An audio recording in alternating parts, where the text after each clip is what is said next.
పోయిందంటే వాళ్ళు చెప్పింది మా అప్పులన్నీ చెప్పిన తర్వాత చెప్పిందంటే మా పంట వచ్చిన పంట ఆరేసుకోవడానికి మా కళ్ళాలు లేవని. అవి సిమెంట్ వేసిన కళ్ళాలు ఉండాలి.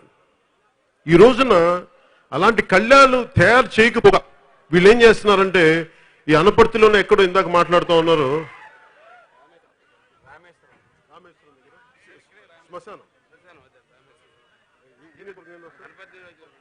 అనపర్తి నియోజకవర్గం రామేశ్వరం దగ్గర అంటే రైతులు ఆరబెట్టుకునే ధాన్యం స్థలంలో శ్మశానాలు కడతా ఉన్నారు. అలా 3 శ్మశానాలు ఉంటే ఇంకో శ్మశానం. ఇది అంటే మనకు ఉన్న కళ్యాల్ని మనకు మన పొలాలు పంట ఆడుకునే కళ్యాల్ని డెవలప్ చేయరు. ఉన్న కళ్యాలను కూడా వీళ్ళు ఇలా చేసేస్తా ఉన్నారు. ఇవన్నీ చాలా బాధ కలిగించేది. అలాగే నేను ధాన్యం ఒక రైతుగా ఉన్నప్పుడు ధాన్యం మనకు అర్థమయ్యేలా చెప్తా ఉన్నాను. రైతులకు ఇవన్నీ చెప్పుకుని కాదు, మన ప్రజలకు ఎక్కువ మంది కోట్లాది మంది ప్రజలకు అర్థం కావాలి కాబట్టి నేను వాళ్ళకి అర్థమయ్యే భాషలో మాట్లాడుతున్నాను. ఒకటి, ధాన్యాన్ని ఆరబోసుకునే ఒక కాంక్రీట్ వేసిన ఒక చదరమైన స్థలం ఉండాలి. తర్వాత వాటిని తీసుకెళ్ళడానికి దాని నుంచి ఎవరు కొనుక్కుంటారు? ధాన్యం సేకరణ కేంద్రాలు ఉంటాయి. అది ప్రభుత్వం చేసే పని. మిల్లులను రైస్ మిల్లులు చేసే పని కాదు. ధాన్యం సేకరణ కేంద్రాలు దాంట్లో మన మండపేటకు పోతా ఉంటే మధ్యలో మన బండి ఆపారు. ఎందుకు ఆపారని చూస్తే అక్కడ వైసీపీ రంగులు ఉన్న ఆఫీస్ ఉంది.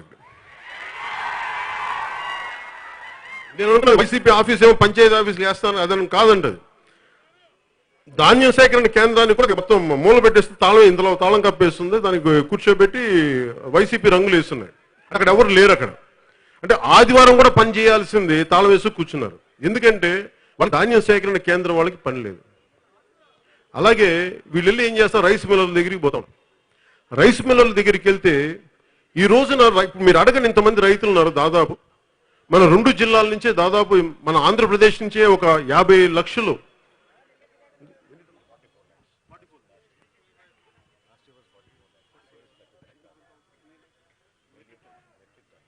ఒక 44 లక్షల మెట్రిక్ టన్నులు మన ఆంధ్రప్రదేశ్లోనే చేస్తే దాంట్లో 42% మన 2 జిల్లాల నుంచే వస్తుంది. అంతే కదా? 51%, 51%. మరి ఇలాంటి వచ్చిన చోట వీళ్ళకి ధాన్య సేకరణ కేంద్రాలు లేవు. మిల్లర్ల దగ్గరికి పోతా ఉన్నాయి. ఈ రోజున అడిగితే రైతుల్ని మీ ధాన్యం ఎక్కడుంది అంటే మేము ధాన్యం ఇచ్చేసామంటారు. ఆ పాత మన తమిళ సినిమా చూసామండి. 2 అరటిపండ్లు ఇస్తే అరటిపండు ఎక్కడ ఇదే అరటిపండు తిప్పుతూ ఉంటాడు. అలాగా ఈరోజు ధాన్యం ఎక్కడుందని వైసీపీ ప్రభుత్వాన్ని అడిగితే మా దగ్గర లేదంటారు. రైతుల దగ్గర అడిగితే మా దగ్గర, మరి ఎవరి దగ్గర మిల్లర్ దగ్గరికి వెళ్తే మిల్లర్ దగ్గర అంటే మా దగ్గర లేదు. మరి ఎవరి దగ్గర తెలియదు. అంటే వీళ్ళు ఎంత మాయాజాలం ఉందంటే అంటే మీరు ఉంది అని చెప్తే మనం వీళ్ళకి డబ్బులు కట్టాల్సి వస్తాయి. అంటే మనం కనీసం జగన్ రెడ్డి గారు ఆయన ఇంటిని రిపేర్ చేయించుకుంటే 9 కోట్ల ఎంత బిల్లు పెట్టారు, రసీదు పెట్టారు. కష్టపడ్డ రైతు తన ధాన్యం ఇస్తే రసీదు లేదు. రసీదు ఇవ్వకపోతే ఉండే దురదృష్టమయ్యే ఒక దురదృష్టకరమైన పరిస్థితులు. కానీ ఇప్పుడు ఎవరో చెప్తా ఉన్నారు మన శ్రీకాకుళంలో కాల్ చేస్తే కాదు మనకి, ఒకవేళ కాల్ చేస్తే దానికి ఎవరు బాధ్యత వహిస్తారు? అవి వీళ్ళెవరు పట్టించు రైస్ మిల్లర్ మాకు సంబంధం లేదంటారు. ఎందుకంటే మీకు రసీదు లేదు కాబట్టి. అంటే రైతుని తిరిగి కష్టపడి ధాన్యం అమ్మిన రైతు మిల్లర్లు పెట్టే వరకు తిరిగి డబ్బు వచ్చే వరకు గుండె కొట్టుకుంటా ఉంటుంది. వస్తుందా రాదా డబ్బు, వస్తుందా రాదా? మరి రసీదు ఇవ్వాలి కదా ప్రభుత్వం. దీన్ని పట్టించుకోరు. ముఖ్యమంత్రి స్థాయి వ్యక్తి తన ఇంటికి ఎంత అవసరం కావాలనుకుంటే 9 కోట్ల రసీదులు పెట్టి తీసుకుంటాడు. కానీ కష్టపడే రైతుకి రసీదు ఇవ్వడానికి వెనకాడతారు 150 మంది ఎమ్మెల్యేలు. ఎందుకు మీ మెజారిటీ? రైతుకి రసీదు ఇవ్వలేని మీ 150 మంది మెజారిటీ ఎందుకు? దేనికి ఏం చేసుకుంటారు మీరు? నన్ను తిట్టడానికి.